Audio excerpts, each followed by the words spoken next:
অনেকদিন হলো বাসার থেকে কোথাও বাইরে যাওয়া হয় না। মন মেজাজও তেমন একটা ভালো ছিল না, শরীরটাও খুব একটা ভালো ছিল না। সব মিলিয়ে বেশ কয়েকটা দিন আমার উপর দিয়ে বেশ কিছু ধকল যাচ্ছে বা দিনগুলো আমার খারাপ যাচ্ছে। কোনো কিছু করতেই যেন একদমই ভালো লাগছে না, মনে হচ্ছে দেহ থেকে জানটা বের হয়ে গেলে যেন ভালো হতো। যাই হোক, হ্যালো এভরিওয়ান, আসসালামু আলাইকুম। সবাই কেমন আছেন? আশা করি সবাই অনেক অনেক ভালো আছেন। আল্লাহর রহমতে ও আপনাদের দোয়ায় আমিও আগের থেকে একটু স্বাভাবিক অবস্থায় ফিরেছি। এখন চারিপাশের আবহাওয়া পরিবর্তন হচ্ছে আর মানুষের গা ব্যথা, জ্বর, সর্দি যেন বেড়েই চলেছে। অনেকদিন ধরে বাসায় বসে আছি, মন মানসিকতা খারাপের জন্য বাইরে কোথাও বের হই না। আজ ভাবলাম দুই বোন মিলে বাইরে কোথাও গিয়ে ঘুরে আসি, আর এই জন্য বাসা থেকে রেডি হয়ে দুই বোন বিকালের দিকে রওনা দিয়ে দিয়েছি। বাট আমরা দুই বোন ঘুরতে যাওয়ার উদ্দেশ্যে কোথায় কোথায় গেলাম আর কি কি করলাম এই নিয়ে থাকছে আজকের ভিডিওটা না টেনে পুরো দেখতে থাকুন। ধন্যবাদ। প্রতিবার বাইরে যাওয়ার সময় কিন্তু আমি আমার দুটো বাচ্চাকে সঙ্গে করে নিয়ে যাই,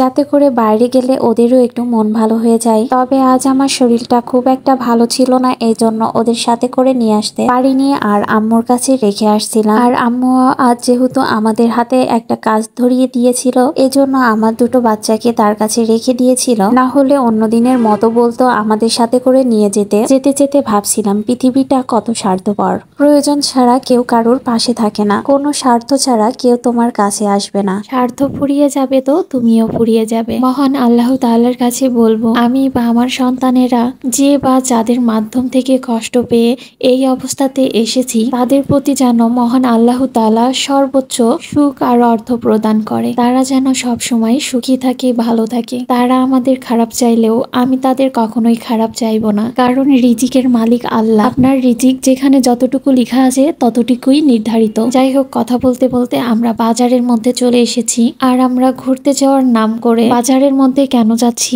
এটা জানতে হলে পুরো ভিডিওটা দেখতে থাকুন। ঝিনাইদার বাজারে হাটের দিন ছিল, এজন্য বাজারের মধ্যে একটু ভিড় ছিল। বাজারের মধ্যে ঢুকে দেখি রাস্তার পাশে গরম গরম সিঙ্গারা ভেজে বিক্রি করছে। তাই দেখে আমার মেজ বোনের আবার সিঙ্গারা খেতে খুব ইচ্ছা করলো, তার জন্য সেখান থেকে আবার গরম গরম 4টা সিঙ্গারা নিয়ে নিই। তবে আমি এই সিঙ্গারাওয়ালার ব্যবসাটা বুঝতে পারলাম না, কারণ সে প্রতি পিস সিঙ্গারার দাম চাচ্ছিল 10 টাকা করে, আর যদি একসাথে 4টা সিঙ্গারা নেওয়া হয় তাহলে তার দাম নেবে 20 টাকা। সিঙ্গারাগুলো সাইজে একটু বড় ছিল। তবে এই সিঙ্গারাওয়ালা সিঙ্গারার দাম এইভাবে নিচ্ছিল কেন? কেউ যদি জেনে থাকেন বা বুঝে থাকেন তাহলে আমাকে কমেন্ট বক্সে জানিয়ে যাবেন। তো আমরা বাজারের মধ্যে ঢুকে মাংস হাটার সামনে দিয়ে মুরগি হাটার মধ্যে চলে যাই, আর সেখান থেকে আমরা প্রায় 10 কেজি পরিমাণের মুরগি কিনে নিই। আর মুরগিগুলো আমরা ওখান থেকেই পরিষ্কার করে নিয়ে আসি। তারপরে চলে যাই আমরা বাজারের মধ্যে একটা মুদিখানার দোকানে। সেখানে গিয়ে আমরা আমাদের জন্য কিছু পরিমাণের খাবার ও কসমেটিক কিনে নিই। যেগুলো খাবার আমাদের বাসায় আজ ফুরিয়ে গিয়েছিল সেগুলোই আজ আমরা শুধু কিনে নিচ্ছিলাম। আজ চাচ্ছিলাম আমরা দুই বোন একটু ঘোরাঘুরি করব, তবে আজ আমার আম্মু আমাদের হাতে বাজার ধরিয়ে দিল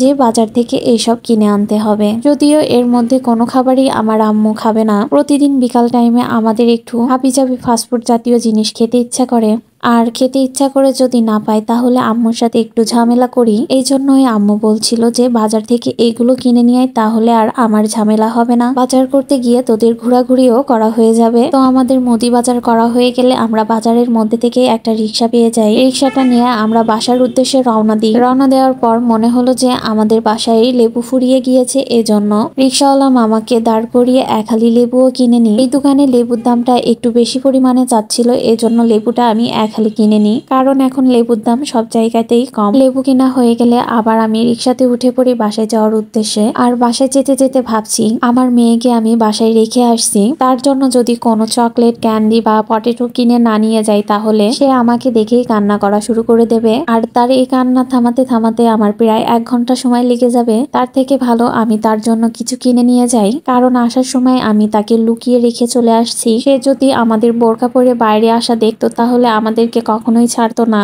আর আমাদের সাথে আসার জন্য বায়না করতো। আজ বাজারে দিন ছিল আর বাজারের মধ্যে প্রচুর ভিড় থাকবে, এই জন্য আমরা তাকে সাথে করে নিয়ে আসিনি। আর রাস্তাঘাটেও আজ যেন প্রচুর জ্যাম লেগেছিল। এই জ্যামের মধ্যে, এই ভিড়ের মধ্যে ওকে নিয়ে আসলে সাথে করে ওরই খারাপ লাগতো। আর দুর্ঘটনার কথা তো বলা যায় না, দুর্ঘটনা হতে তো কোনো টাইম লাগে না। সেই ভয়ে ওকে আরো বাসায় রেখে আসা, যাতে ও বাসাতেই ভালো থাকে। আসলে মায়েদের মন তো, বাচ্চারা যেভাবে ভালো থাকে মায়েরা বাচ্চাদের জন্য সবসময় সেটা ওইটাই করে। পৃথিবীর সব থেকে বড় একটি চিন্তা একটা মায়ের জন্য তার বাচ্চা কিভাবে ভালো থাকবে, আর একটা বাচ্চা ভালো থাকার উপর নির্ভর করে তার মায়ের ভালো থাকা। আমার তো এখন চারিদিকের সমস্ত চিন্তা বাদ দিয়ে শুধু আমি আমার সন্তানদের নিয়ে চিন্তা করি যে তারা কিভাবে ভালো থাকবে, তাদের আমি কিভাবে ভালো রাখতে পারবো, তাদের জন্য আমাকে কি কি করতে হবে, আমি কি কি করলে তারা ভালো থাকবে। আমার মাথার মধ্যে তো সবসময় শুধু এগুলোই ঘুরপাক করে। জানি না আমার মতন অন্য মায়েদেরও মাথায় কি এইসব সবসময় ঘুরপাক করে।